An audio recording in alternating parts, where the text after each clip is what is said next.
BBC Sounds. Music, radio, podcasts.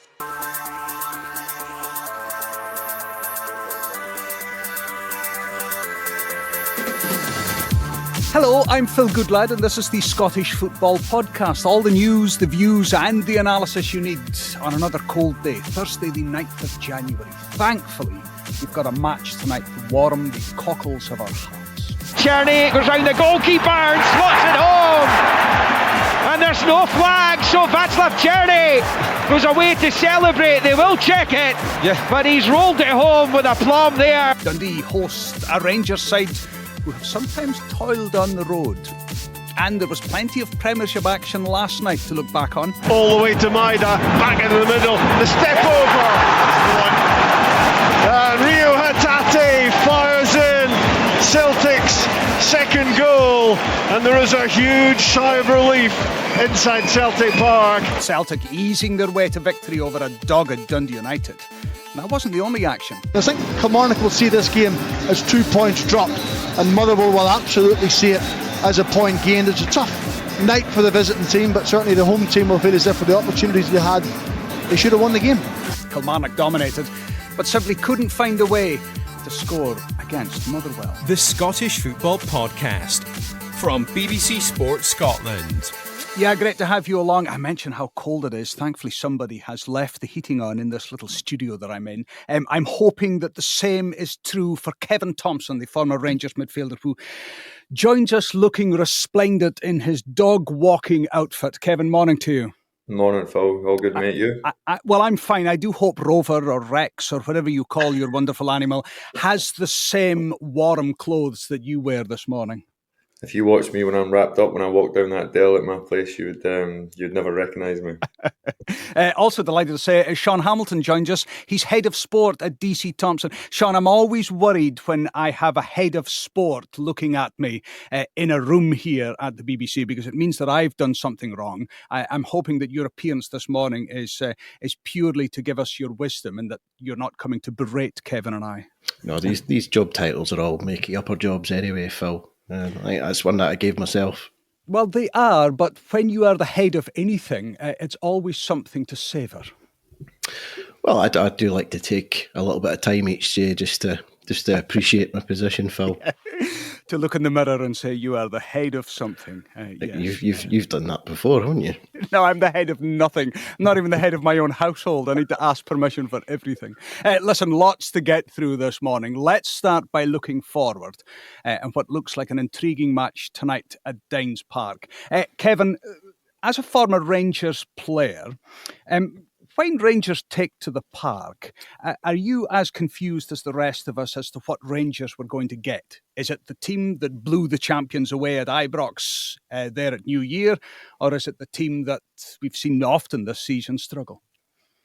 I suppose the perfect word's inconsistency, Phil, I suppose. And I was there in the second. I'd done the game for the TV, so I was not so much flabbergasted because I think they've got it in them, but it goes back to that word consistency. I thought they were brilliant, obviously, on the day, but without going down the cliche route, you're only as good as your last game when you play for Celtic or Rangers, unfortunately, and if you don't back these good performances up, there's no doubt it's been well documented in the media. I see Boydie speaking about it all the time that the on-the-road performances and the results that they've had has been nowhere near good enough. So another difficult game against Dundee, who, albeit I've just looked at the league table before I come on, Phil, I know how tight it is when you think of St Mirren all the way down to the Jambos, top six down to kind of sitting in the relegation playoff zone. It's so tight. So even though I think Tony Dock's done a brilliant job, I think everybody in that kind of cluster will be kind of looking over their shoulder.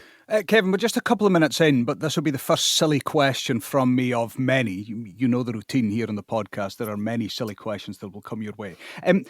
Given how dominant Rangers were in that old firm hammering they gave to Celtic, but then they faltered against Hibs just days later, does that take the shine off that performance in the New Year's derby? I think it probably does, Phil. To be honest, it's I was there. I walked through the crowds to start with. There was very little optimism within the fan base. It was, Tom, where you got your boots today? Tom, were you playing today? We could day with you today. The usual kind of stuff that you get. I suppose you get that every week. But there was probably you heard a lot of the stories, a lot of social media people saying that they're not going, blah, blah, blah. But obviously there was a brilliant attendance like you would expect. But to put on such a show and such a dominant performance, as you say, but to not back it up, maybe the wrong time to play the high Bs. Dave Gray's obviously done a brilliant job there. They've turned a corner, obviously on a good run.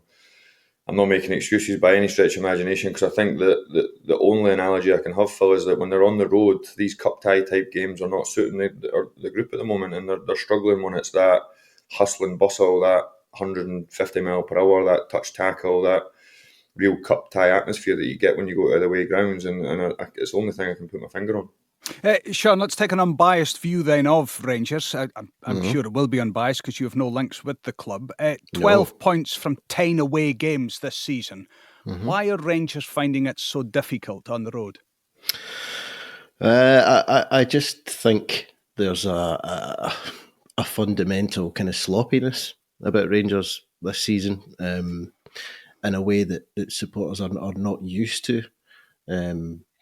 But I've just from watching them in the odd game, I don't watch them every week, as you've pointed out, but there's something about the way that their players are sloppy on the ball. Their first touch isn't always great, and this is like really, really basic stuff. This is stuff that you would expect, a box that you would expect to be ticked before a player signs for Rangers, before a player signs for Celtic. The fundamentals are all there. I actually think this season there's a few players there who, whether it's related to confidence dropping or just because they're not good enough to be at that level, I think there are players who look like they're in the wrong movie. It's interesting you say about the sloppiness. Is that a nervous thing, do you think, away from home? Yeah, it could well be. As Kevin's pointed out already, I mean, you're only as good as your last result at Rangers and Celtic, and if your last result is not a good one, inevitably pressure is the result of that, and it builds quickly, and it's extreme. Just because of the nature of the scrutiny that Rangers and Celtic players are under. So, I mean, it would only be natural for players, particularly newer ones coming into this environment and younger ones, to feel that pressure. And I think that it's fair enough to say that a few players look pretty nervous there. Kevin, we're obviously in the January transfer window. We obviously know about the financial situation at Rangers and that there won't be a lot of money to splash around. But if the players are not consistently doing it at Ibrox and on the roads, then reinforcements need to be brought in. Where do you think Rangers should strengthen, but do you think they're going to be able to strengthen in those areas given the financial constraints on the club? I suppose you can only go with what's been said in the media, Phil, to be honest. It's, the managers come out, the fans are still waiting on the new CEO to kind of address the fans, and now all of a sudden some that have fell out of favour, i.e. Dessers, etc., are starting to be linked in the media that they might move. So would that be a good move for Dessers and a good move for Rangers, if he was to move? I think so. I think I've always said that, listen, the Old Firm gives you a brilliant platform for any player, whether you're in favour or you're out, and the modern day market allows players sometimes that you think, wow, getting that type of money for a player that's not good enough to play for Rangers or Celtic, or maybe a player that's doing really well, the value can be a wee bit more greater than it has been in recent years as such. So I think Dessers is a good asset to the club, albeit he's not playing at the moment, but he scored goals. I think his record's there for everybody to see. I think he's got a good profile, he's at a good age. So I do think someday, because these magic players that play at the front areas of the pitch, put the ball in the back of the net, they do become a wee bit more valuable, Phil. It's just the way it is. Whether Rangers fans are mixed in what he looks like as an individual, that's irrelevant, really. I think for the club's platform, they want to try and get as much money as they possibly can. I do think Dessers will be one that might fetch the club some money, so that might then allow some movement within the window. I think off the back of what I'm hearing, Phil, I would suspect some sort of defender to come in. I don't know who that's going to be. They've obviously been linked with quite a few in the media. I see a Johnny Evans has been linked, and it's kind of been kiboshed as such. And all these type of names will get floated around, no doubt, in the in the daily papers on a daily basis as such. But I do think with the injuries that they've had, obviously with Big Suter, Tav's obviously picking up an injury now. You would say that the one thing where they've struggled for bodies, albeit they've got a Leon King, they've got younger players. Obviously Robbie Fraser's moved to Livingston, so it's been, I suppose, a wee bit sitting back looking, thinking they've moved some players on without giving them an opportunity. Not King obviously, but Robbie Fraser. So it suggests to me that they must have something in the pipeline, because I'm not so sure they would move these players on if that was the case. Sean, Kevin, speaking about problems in Rangers' defence, I mean, when it comes to a club that's facing problems both in injury terms but also just simply running on empty, it's Dundee. I think that's what Tony Docherty described it as. 8 players out at the moment. Yeah. How big, I guess, just how big a task is it to get a side on the park tonight to face Rangers? Yeah, it's a massive issue. I mean, 8 players out, as you say, but he's got four centre halves out at the moment. So they've been dropping like flies, in particular at the back. So getting a defensive unit out there that doesn't include sort of square pegs and round holes, I feel like, has been a real challenge for Tony Docherty in recent weeks. It's one that he's actually managed for the most part to do okay. And Dundee have been a bit of a conundrum this season. I mean, kind of much like Rangers, really, to be honest. They've been up and down. They've got goals in them. We've seen that a few times against different opponents this season, but they're also far more vulnerable at times than I think Tony Docherty would like them to be. And you can point at their defensive issues and their injury problems to explain part of that. I mean, at the moment, Joe Shaughnessy's out. He's been out long term. Antonio Portales is out. Billy Koumetio, Jordan McGee's out. Clark Robertson has been out. These are just defenders, you know. So Ziad Larkesh is also out. He's left back. They've obviously moved to shore up the numbers defensively. They've signed Aaron Donnelly yesterday on a permanent deal. He was on loan from Nottingham Forest last season. A lot of praise from Tony Docherty for Donnelly. He's everything I want, the manager said. Yeah. Well, what a signing then, in that case. Christmas has come 11 months early. Well, absolute worldie of a signing in that case. He did really well, to be fair to him, when he was on loan last season. He won his first Northern Ireland cap while he was up at Dundee. So he's impressing the right people, and he's 21. So, I mean, I think Dundee have done a good bit of business there to get him tied up. They tried to get him in the summer, but couldn't get a fee sorted with Nottingham Forest. But subsequently, he's gone back out on loan. I think it was Colchester he was at. So they're more amenable to doing the deal now. So he will make a difference initially, at least, purely just giving him an extra body in defence. And we're speaking about Rangers and the 16-point gap between them and leaders Celtic, and how important continue to try and pick up points is. But for Dundee, I mean, again, I was doing the podcast yesterday and we were speaking about the bizarre nature of the men's Premiership, where Kilmarnock were skirting around the relegation zone. But if they won their game last night, they would have gone into the top 6 if goal difference had worked for them. Yeah. But Dundee, 3 points off the relegation zone. 2 points off the relegation zone. But if they win tonight, they jump into the top 6. I wouldn't be holding my breath on that front for them to win tonight. I mean, that said, Rangers, as we've talked about, have been vulnerable. So you never know. Stranger things have happened, but I think they'll be up against it. But yeah, there's a whole group of teams this season that are kind of much of a muchness. I think at this part, they're all similar in terms of their makeup. They play similarly, and they're pretty evenly matched. They're all taking points off each other at this point. I think it's really only at this stage St Johnstone who've fallen out of that group and are really, really struggling. Aberdeen, form-wise, have taken a dip, obviously, as well, but that great start that they had has cushioned them from some of the damage that could be done there. But yeah, that group, including Dundee, but your likes of Motherwell and likes of Kilmarnock and St Mirren and what have you, these are all very, very similar teams to each other. Quick prediction then for tonight, Kevin. Rangers, Dundee? I think it'll be tight. A bit what Sean's saying. I think I did tip earlier on in the programme Dundee to scrape into the top 6, but I do, without a brilliant club, obviously one that I was really proud to represent, obviously being the captain. But I do think you should be looking for survival to start with. That's not saying that you kind of defeat us and you just want to stay in the league. But I do think Tony Dock's done a brilliant job since he went up there. They've got brilliant owners. They consistently back the managers. So I think it'll be a hard game for Rangers. I really do. But I think the manager and the squad know that they're one result away from a catastrophe. Really, that's how it feels. So I think they'll have to play on the edge. They obviously started off really well at Easter Road and kind of fell away. So my prediction is going to be goals, Phil. But I'm going to be bold, and I do think Rangers will win tonight. Sean, in a word, Rangers or Dundee? Or a draw?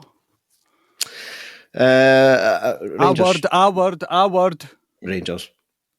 Great stuff.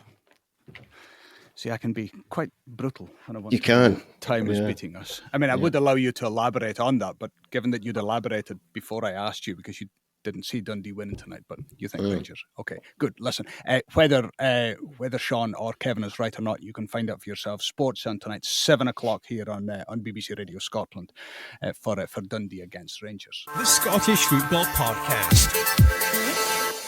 Let's take you back then to last night. 2-0 win for Celtic. All looked fairly straightforward, but Sean, the noise of relief at Celtic Park when Rio Hatate scored that second goal late on was probably all the evidence you needed that it was a pretty nervy second half from the champions. It certainly was, yeah. I think Dundee United have proven this season and against Celtic at Tannadice not too long ago that there's a defensive strength and organisation and steel that Jim Goodwin's instilled in them over the course of last season and this season. The first half at Celtic Park, they were pretty much pegged back. They were on paper it was a 4-5-1 they were playing, but really it looked like a 10.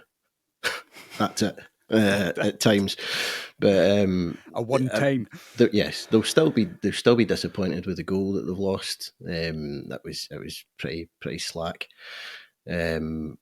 Basically a shot coming in, parried into the centre of the box, which is a danger area, and then Celtic are first to the second ball. So that's one that Jim Goodwin will probably not be very happy with. But into the second half, they came alive in the game. I think they started to give Celtic some pretty nervy moments, to be honest. Sean, can I just ask, when the team lineup came through and Jim Goodwin had made a number of changes, including leaving top goal scorer Sam Dalby on the bench. Yeah. Did you pick up that almost Dundee United had come, I'm not going to say park the bus because I think that's disrespectful, but they came with a plan that they knew what they wanted, but leaving their top goal scorer on the bench almost put out a sense that they were happy to get a point. And I know that sounds really silly when you go to Celtic or when you go to Rangers and you're only happy to get a point, but it's almost like Goodwin right at the start of the game realised what he wanted to achieve. Yeah, I think they would have bitten your hand off for a point, to be honest with you. And in terms of resting players or leaving them out, if you like, or putting them on the bench, I mean, it's entirely understandable. I think if you look at United's schedule recently, I mean, everybody else is in the same boat to an extent, but United last night, that was their 6th game in 17 days. And come Saturday, that'll be their 7th game in 20 days. Yeah, so it's a hell of a lot of games. And Jim Goodwin himself has kind of admitted that he's players who are kind of really struggling. They're not at 100%. I mean, they're still running through brick walls for him and for the cause, which is, I think the supporters can see that. Which is why he's made himself so popular there. But Dalby, I mean, him being saved, I think they've got St Mirren at the weekend, and points against your rivals, team in that group that they're all taking points off each other, those points are much more valuable for Dundee United than one off Celtic. And Jim Goodwin saying that talks continue with parent club Wrexham over Sam Dalby's future. He'll be hoping to keep hold of him long term at Tannadice. Kevin, quickly, a word on Celtic and a word on this. I think Brendan Rodgers referred to it as the dance that they play at Celtic Park between manager and the fans. There's been a bit of a bumpy road in the relationship over the last few days. And last night the fans started singing about all the former heroes in Celtic's history. I mean, at one point I thought even you were going to get a tune from the Celtic fans when they started singing about everybody. But from Celtic's point of view, 2-0 win, move on to the next game, 16 points clear. That's why they're the champions, I suppose, Phil. They've probably huffed and puffed a wee bit off the back of the Old Firm. No doubt they were hurting because that's the nature of the beast. But to go and have 2 clean sheets, 3-0 and 2-0, is the reason why they always sit at the top of the table, really. Listen, they've got good players. They've got a brilliant manager who's been across the course and distance, and many players as well. So I just think they're a tough nut to crack, Phil, consistently, because the bit that Rangers have struggled with is beating the rest. When the big games have come around, they've competed, but I got no doubt being there myself, the second goal don't come, the fans get a bit fractious, they get a bit nervous, and the word that both used was that kind of sigh of relief around Celtic Park when Hatate scored. So I think that is the difference. Yeah. They just find ways of winning. They're not always at their brilliant best. When they are, they're obviously a good watch. They've got really good players. They move the ball around. They suffocate you. They almost batter you into submission with 25 plus shots at goal near enough every game domestically. So I think I think it'd be naive not to give them credit, Phil, because they're always there and they always will be. And for anyone wanting to fight against them, that's the nut that you need to try and crack. Sean, a word quickly on Killie, Motherwell. I think Derek McInnes' comments sort of wraps things up perfectly at the end of the game. He said it's disappointing to get a draw. It feels like a defeat because that was a game that Killie dominated and just couldn't put the ball in the back of the net.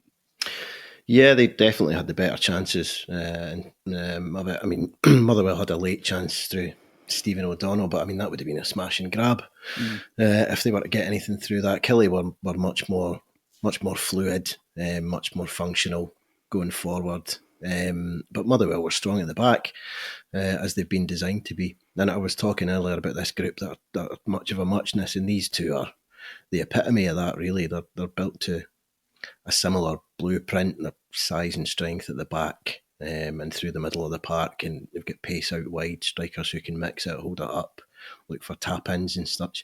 So they're very, very similar teams, but last night Kilmarnock definitely had the better of it. Yeah, and it's one that I think across the back pages this morning, certainly when we were speaking of Good Morning Scotland earlier on Radio Scotland, Derek McInnes suggesting that perhaps he'll need some strengthening up front for his side. I think that's that. Surely not. This season.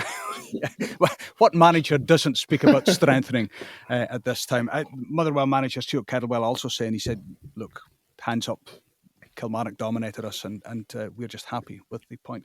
Guys, we're going to leave it there because I'm getting shouted in my ear that we're speaking too much, which is not your fault. It's, as always, my fault. Before I go, Kevin, how long do you walk the dog on a cold morning like this? I try and do 10k every day, Phil, if I can. 10k? 10k every day, yeah. In sub-zero temperatures? Once you're walking... With that little baseball hat in your head? I'm a big jacket. My snood was up over my ears. Sean, I'm regular on the dog walking front. We're in the vicinity of manly dog walks. Too much time on my hands, Phil. I need a job. Is that a plea? Is that an appeal? I need a job. Sean, do you have any domesticated animals to take for a walk before the school run? No, just the children. So that's my priority. Right. No pets. I don't believe in them. Well, that's for another day and another podcast, perhaps, but we'll leave it there. Kevin Thomson, former Rangers midfielder, thank you for joining us. Also from DC Thomson, their head of sport, Sean Hamilton, thank you, and hope to see you again soon. Listen, that's all we've got time for. Remember tonight, BBC Radio Scotland, 7 o'clock for Sports Sound, Dundee against Rangers. You won't miss a thing. Live commentary with the Sports Sound team. And also, while I'm with you, and it's a daily plea, I know, press notification button on your device. You'll get the latest daily football podcast dropped to you. If that's too much for you to do, well, you can navigate your way around BBC Sounds to find the podcast, but much easier to just press that notification button. For now, though, stay warm, enjoy the beautiful game, and we'll speak again soon. This is the shocking moment English football has been dreading. My name is Moses Swabu, and I used to be a professional footballer, but then I got in deep with organised crime and became a match fixer operating in the English League. A match-fixing investigator has highlighted 2 matches he says appear to have suspicious betting patterns. How honest are you going to be with me? This is 100%. Join me for Sports Strangers Crimes presents Confessions of a Match Fixer. Listen on BBC Sounds.